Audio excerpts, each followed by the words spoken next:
Gloire à Dieu. Lorsque nous lisons 2 Rois 17, tout le chapitre, nous nous rendons compte d'une réalité vraiment importante. Et cette réalité touche aujourd'hui l'Église du Seigneur et bon nombre de chrétiens. Il s'agit de quoi aujourd'hui? Il s'agit du roi Osée dans ce texte-là. Il s'agit du roi Osée. Qui est Osée? Osée est le dernier roi d'Israël. Mais il faut noter qu'ici, dans ce contexte-là, il s'agit de deux Israël. Il y a deux Israël. Il y a deux royaumes. Il y a le royaume du nord, avec pour capitale la Samarie, d'où est issu Osée. Et il y a le roi du roi Osée. Et il y a le royaume de Juda, avec les fils de David, Salomon et autres. Donc il y a deux royaumes dans ce contexte-là. Lorsque Salomon pécha, Dieu a divisé le royaume en deux. Donc dans ce contexte, en ce qui nous concerne, il s'agit du royaume du nord avec Osée. Lorsque Osée a péché contre le Seigneur, Dieu a permis que Osée soit déporté par le roi d'Assyrie et tout le peuple de Samarie vers une destination, une autre destination. Et la terre de Samarie est restée vide, inoccupée. Comme le roi d'Assyrie ne voulait pas que ce territoire-là soit inoccupé, soit vide, il est parti chercher d'autres peuples de Babylone et autres pour venir occuper le territoire, pour que le territoire ne soit pas désert, pour que ce territoire soit occupé. Et c'est ce qu'il a fait. Lorsque les gens sont venus sur ce territoire, ils sont venus avec le Dieu, ils adoraient le Dieu.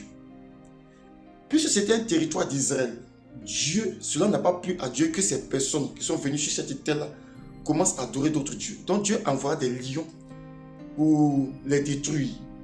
Donc, voyant cela, la nouvelle fut rapportée au roi d'Assyrie pour dire: ah, ceux que tu as menés sur le territoire, le nouveau territoire, ils sont en train d'être, ils sont tués par les lions. Donc le roi d'Assyrie a discerné que c'était un jugement de Dieu. Donc il a dit à ses serviteurs d'aller chercher un prêtre du royaume d'Israël, ceux qu'il a déportés, d'aller chercher un prêtre parmi eux, pour venir former, pour venir éduquer, pour venir enseigner comment il fallait craindre le Dieu d'Israël. Donc c'est ce que le roi fit. Donc le prêtre est venu. Le roi d'Assyrie permit que le prêtre vienne en Samarie pour éduquer ce nouveau peuple qui était sur le territoire. Donc le prêtre a éduqué, il a enseigné, il a montré les rites, il a montré comment il fallait craindre Dieu, qu'il fallait servir Dieu et abonner les idoles. C'est ce qu'il a fait. C'est ce qu'il a fait. Donc les gens, le nouveau peuple sur le territoire, n'a pas rejeté l'enseignement. Ils ont tout de suite accepté parce qu'ils voulaient éviter les lions. Donc ils ont accepté le Dieu d'Israël qui était en colère contre eux. Donc ils ont accepté les rites. Mais le problème, c'est qu'ils n'ont pas abandonné leurs anciens dieux. C'est-à-dire ils adoraient Dieu. Et puis en même temps, ils adoraient les idoles. Ils adoraient Dieu pour éviter le jugement. Et puis en même temps, ils adoraient les idoles pour faire ce qu'ils voulaient faire, pour vivre leur vie n'importe comment. Ils voulaient vivre n'importe comment. Ils ne voulaient pas vraiment de loi, ils ne voulaient pas non. Ils voulaient vivre n'importe comment. Mais ils n'ont pas rejeté le Dieu d'Israël en vue d'éviter le jugement. Et cela nous concerne aujourd'hui. Lorsque nous regardons dans l'église, les gens viennent dans l'église. Ils viennent dans l'église soit parce qu'ils veulent quelque chose du Seigneur, soit parce qu'ils veulent fuir un jugement, soit parce que, en toi, ils veulent fuir les sorciers. Donc, ils savent que Jésus protège, ils savent que Jésus garde, ils savent que Jésus protège les gens. Donc, ils ne veulent pas laisser leur ancienne vie, mais ils viennent juste pour avoir la solution. Ils adorent le Seigneur pour éviter les jugements, mais eux-mêmes, ils ont le cœur dehors. Ils ont le cœur dehors. Pourquoi est-ce que aujourd'hui beaucoup de chrétiens, aujourd'hui, malgré qu'ils sont dans l'église, partent toujours leur vie païenne, ils vont dans l'église pour avoir juste la protection ou certaines grâces. Parce qu'ils reconnaissent que quelque part que Jésus est vrai. Ils reconnaissent. Mais ils ne sont pas prêts à laisser leur vie païenne. Ils ne sont pas prêts à laisser leur vie mondaine. Ils viennent dans l'église, mais ils ont des chansons, des musiques mondaines dans leur portable. Ils viennent à l'église, mais ils ont leurs copains. Ils ont leurs copains et copines. Ils viennent à l'église, mais beaucoup sont maîtresses. Ils viennent à l'église, mais beaucoup gèrent pigie. Ils viennent à l'église, mais beaucoup font des choses ignobles. Ils ne sont pas prêts à laisser leur vie mondaine. Voici pourquoi lorsque les gens viennent à l'église, regardez, ils viennent avec leur style mondain. Ils viennent avec le style mondain. Il ne veut pas laisser le style mondain. Ils viennent à Jésus-Christ, mais il ne veut pas laisser le style mondain. Pourquoi? Parce que c'est leur idole. Ils n'ont pas laissé ça du monde. Ils n'ont pas laissé ça du monde. Tout comme ces personnes qui étaient sur le territoire, ils savaient que leur problème venait du fait qu'ils adoraient les idoles, qu'ils n'adoraient pas Dieu. Ils le savaient, c'était conscient de cette réalité. Mais ils pensaient être intelligents que Dieu. C'est ce qu'ils ont pensé. Ils ont pensé être intelligents que Dieu. Donc, pour eux, ils vont garder les rites d'Israël, les rites de Dieu, et puis en même temps, ils vont tous sacrifier les enfants, ils vont tous faire la sorcellerie, ils vont tous faire beaucoup de choses. Et bon nombre de chrétiens le font. Ils viennent à l'église dimanche, à l'église, ils portent le costume des chrétiens. Ils viennent à l'église, ils portent le costume des chrétiens à l'église. Mais dès qu'ils sortent de l'église, ils portent le costume de païen. Ils portent le costume de païen. Certains même ne veulent pas laisser leur vie païenne. À l'église, ils viennent avec leur caractère mondain. Ils viennent avec leur style mondain. C'est pour ça que vous avez retrouvé aujourd'hui beaucoup de personnes qui sont, par exemple, soit au groupe musical et autres. Ça dépend de où ils se trouvent. Mais généralement, les gens qui se trouvent à la délivrance et autres, voyant constamment les démons et les réalités de la délivrance, rares sont ceux qui s'aventurent là-bas avec une sale vie. Rares sont ceux. Mais généralement, ce sont des personnes qui vont se retrouver soit comité accueil, groupe musical, ainsi de suite. C'est ce genre de personnes couramment que nous trouvons avec une vie sale dans l'église. Ils viennent avec leur comportement. Ils viennent avec leur style mondain. Ils viennent avec leur pratique mondaine et ils veulent imposer ça au sein de l'église. Et lorsque tu parles de ça, ils trouvent que tu juges. Ils trouvent que tu n'es pas amour. Ils trouvent que tu ne crains pas Dieu. Ils trouvent que toi là, tu te joues les petits pères spirituels. C'est ce qu'ils disent. C'est ce qu'ils disent parce qu'ils ne veulent pas suivre le Seigneur. Ils ne veulent pas suivre le Seigneur. Ils viennent à l'église pour un objectif bien précis. Sinon, eux-mêmes, ils voient l'église comme un peu comme un hôpital. Ils voient l'église comme un hôpital parce que personne ne dit merci au médecin qui l'a soigné. Parce que c'est comme si c'est son rôle. Nous le payons pour ça. Donc, ils voient l'église comme ça. Donc, ils viennent voir le pasteur. Ils voient le pasteur comme le médecin. Le pasteur prie pour et puis il le paye. Le pasteur prie pour et puis il le paye. Ils voient le pasteur comme le médecin qui a déjà élu domicile dans un hôpital. Personne. Donc, lorsqu'ils gagnent ou ils retrouvent ce qu'ils veulent, ils disparaissent de l'église. Parce qu'ils sont venus pour un objectif. Personne ne dort dans une église. Personne ne dort plutôt dans un hôpital. Lorsque nous allons à l'hôpital, nous allons pour être soignés. Et lorsque nous sommes guéris, nous ne restons pas là-bas. Est-ce que nous disons même merci même aux médecins? Nous le faisons rarement. Nous prenons tout et nous rentrons chez nous, tout simplement. D'autres voient l'église comme une clinique, comme un hôpital. Donc quand ils viennent, c'est parce qu'ils sont malades, soit c'est parce qu'ils veulent une solution à leurs problèmes. Et lorsqu'ils retrouvent la solution, ils peuvent retourner. Ils peuvent retourner là où ils sont. Ils peuvent retourner là où ils sont. Et c'est le mal aujourd'hui qui mine l'église. Pourquoi est-ce que, malgré que tu viens à l'église, tu ne veux pas laisser ta vie mondaine? C'est parce que c'est ton idole. Tout comme ces personnes. Ils ne veulent pas laisser leur vie. Ils veulent vivre comme ils veulent. Comme dans l'église, il y a des principes et il y a des lois. Et il y a des lois. On préfère suivre Dieu quand ça nous arrange et quand ça ne nous arrange pas, on supplie Dieu. C'est ça la réalité. Mais j'aimerais dire aux gens, ce que vous ne savez pas est que le monde a beaucoup plus d'exigences que l'église. Le monde a beaucoup plus d'exigences que l'église. Le monde te demande de plaire aux sommes. Dans l'église, on te demande de plaire qu'à Jésus, à une seule personne. C'est-à-dire qu'avec Jésus-Christ, tu n'as pas besoin de te saper. Jésus-Christ t'a prêché. Avec Jésus-Christ, tu n'as pas besoin de mettre les parures. Jésus-Christ t'a prêché tel que tu es. Mais dans le monde, pour que les gens t'apprécient, il faut être un faux type. Il faut être un menteur. Il faut faire la faute. Il faut faire beaucoup de choses pour que le monde t'apprécie. C'est ça le problème. Pour que le monde t'apprécie, il faut faire beaucoup de choses. Donc le monde a plus d'exigences que l'église. C'est ça la réalité. Jésus nous demande simplement, la Bible nous demande de vivre une vie de sainteté, de fuir le péché. De fuir le péché. Le monde nous dit de continuer dans le péché. C'est-à-dire que on est conscient que le monde travaille pour l'ennemi de Dieu. Alors que l'ennemi de Dieu est notre ennemi en tant que chrétien. Mais nous, on veut être amis de l'ennemi de Dieu et puis être amis de Dieu en même temps. C'est ça le problème. On veut associer Dieu et le diable en même temps. C'est ce qu'on veut faire. On veut associer Dieu et le diable en même temps. On veut que Dieu et le diable soient amis. C'est parce qu'on prend notre vie moderne, on la transpose et on la transporte dans l'église et on veut que cette vie-là soit pratiquée au sein de l'église. Et lorsque le pasteur commence à dénoncer ça, on trouve que le pasteur est dur, on trouve que le pasteur n'est pas amour, on trouve que le pasteur là, il n'est pas bien, on trouve que le pasteur n'est pas bien. C'est ce qu'on dit et c'est ce qu'on se met à raconter un peu partout.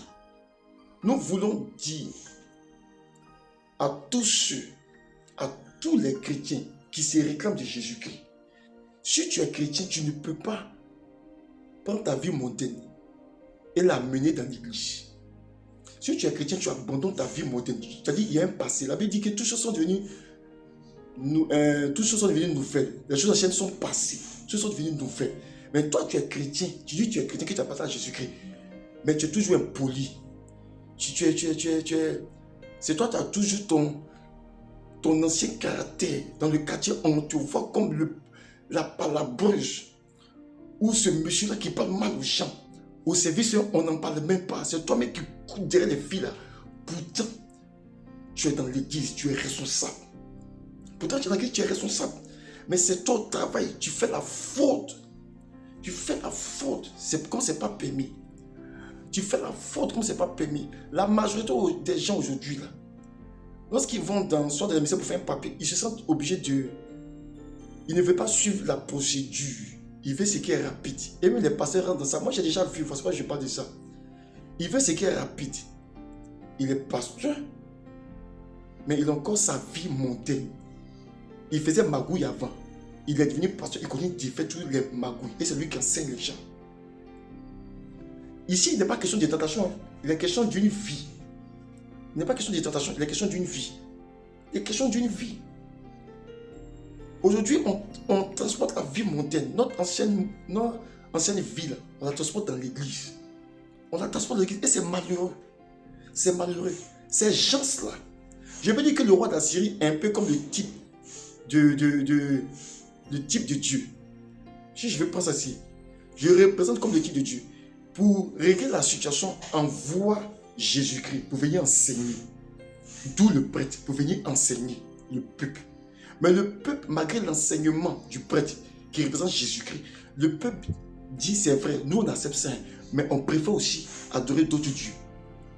Et c'est ce que bon nombre de chrétiens aujourd'hui font. Ils sont dans l'église. Ils sont dans l'église juste parce qu'ils veulent obtenir quelque chose. Juste parce qu'ils recherchent la protection et autres. Mais lorsqu'ils sortent de l'église, ils ont une vie païenne à outrance. Ils vivent une vie païenne à outrance. On ne les reconnaît même pas. On ne les reconnaît même pas. Quand tu les regardes, tu te demandes si ce sont les mêmes chrétiens qu'on a vus dans l'église. Dieu, ils se comportent n'importe comment. Ils vivent une vie vraiment qui ne glorifie pas le Seigneur. Mais dans l'église, ce sont ceux qui sont chantres. Dans l'église, ce sont ceux qui sont au protocole. Souvent même, ils dirigent. Ils sont dans l'église. Au groupe musical même, on n'en parle même pas. Tu fouilles le portable de ces personnes-là, c'est rempli de chansons mondaines. Des chansons mondaines dans ces téléphones-là.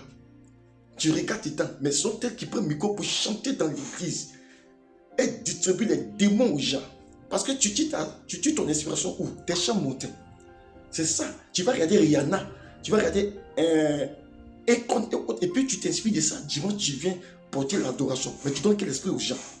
Mais tu donnes des démons aux gens. Tu donnes des démons aux gens. C'est-à-dire, les gens sont païens, mais portant un vêtement de chrétien. C'est ça. Vous n'êtes pas différent des sorciers. Parce que les sorciers, c'est comme ça. Quand ils viennent à l'église, moi j'ai déjà vu ça en direct. Les sorciers viennent à l'église. Une fois quelque part, j'étais assis dehors, je n'étais pas encore rentré à l'église, mais j'ai vu des sorciers venir déposer des trucs dehors. Elles sont rentrées. Quand on finit, elles sont venues prendre après. C'est une réalité. Donc, vous aussi là, vous laissez votre vie païenne là, accrochée dehors, sur la porte de l'église. Et puis si vous rentrez, vous portez le vêtement des chrétiens pour rentrer. C'est ça. Et lorsque vous sortez de l'église, vous reportez votre habit de païen là. Mais vous n'êtes pas différent des sorciers. Vous n'êtes pas différent des sorciers. Vous n'êtes pas différent des sorciers. C'est ça le problème. C'est ça le problème. Nous voulons exhorter tous ceux qui ont cette vie-là, qui sont dans l'église, mais qui ne veulent pas laisser le monde, qui sont dans l'église, qui ne veulent pas laisser les maquis, qui sont dans l'église, qui ne veulent pas laisser les busy, qui ne veut pas laisser des choses bizarres, nous voulons les dire que si vous n'y changez pas, que vous n'êtes pas enfant de Dieu, vous venez à l'église, vous attendez l'enfant étant assis sur un banc d'église. Le problème, c'est ça, c'est que vous attendez l'enfant étant assis sur un banc d'église. Si la mort vous trouve, vous irez en enfer. Si les pasteurs n'ont pas le courage de vous parler, c'est dommage. C'est dommage. C'est dommage. Aujourd'hui même, le pasteur peut être conscient que vous n'êtes pas marié, mais il vous met responsable. Vous vivez ensemble, vous n'êtes pas marié, mais il vous met responsable. Mais c'est-à-dire qu'il cautionne votre impudicité. Il cautionne votre impudicité. Un tel pasteur, vous devez sortir de son église parce qu'il ne vous dit pas la vérité. Il ne vous dit pas la vérité. Il ne vous dit pas la vérité. Et certains sont dans cette situation-là. Ils sont dans l'église. Ils distribuent quel esprit aux gens? Ils distribuent quel esprit aux gens? Ils distribuent des démons aux gens. Ce sont ces personnes qui imposent main aux gens. Ils commettent l'impudicité tous les jours et c'est lui qui impose main aux gens. Ces personnes païennes-là, elles quittent dans le monde avec leur vie païenne pour venir imposer leurs mains aux gens. Des personnes qui se cherchent, des personnes qui vivent la sainteté, des chrétiens nés de nouveau. Ces païens-là viennent les imposer les mains. Parce qu'elles se déguisent. Elles se camouflent. Vraiment que Dieu nous aide. Nous sommes à la fin des temps. Que Dieu nous aide. Faites attention. Nous sommes à la fin des temps. Que personne ne vole votre couronne. Nous sommes à la fin des temps. Toi qui es païen, de grâce, il faut te convertir. Alors l'église ne signifie pas être chrétien, être né de nouveau. Alors l'église ne veut pas dire être né de nouveau. Il faut te convertir. Donne ta vie à Jésus-Christ réellement. Parce que si tu ne le fais pas, même si tu vas à l'église, tu fais les veillées, tu tapes les veillées, tu vas en enfer. Laissez l'arrêter. Les gens penseront que tu es parti au ciel. Mais au fait, tu n'es pas parti au ciel, tu es parti en enfer, tu es en train de souffrir. Pendant que nous, sur la terre, on va dire, oh, que son âme repose en paix et autres. Mais pendant ce temps, toi, tu es en enfer, tu es en train de brûler. Tu es en train de souffrir, tu es en train de crier là-bas. C'est ça. C'est ça. L'approbation du pasteur n'est pas l'approbation de Dieu. L'approbation du pasteur n'est pas l'approbation de Dieu. Il faut qu'on comprenne ça bien. L'approbation du pasteur n'est pas l'approbation de Dieu. Notre vie mondaine, si le pasteur accepte ça, ce n'est pas parce que le pasteur accepte ça que Dieu accepte ça. Ce n'est pas parce que le pasteur accepte la vie mondaine, la vie pécheresse là, que Dieu lui accepte ça. C'est une erreur. C'est une erreur fatale. C'est une erreur fatale. Faisons attention. Faisons attention. Le pasteur n'est pas Dieu. C'est le serviteur de Dieu. Donc si nous cautionne le péché, Dieu ne cautionne pas le péché. Faisons attention. Que Dieu vous bénisse et bonne soirée à vous.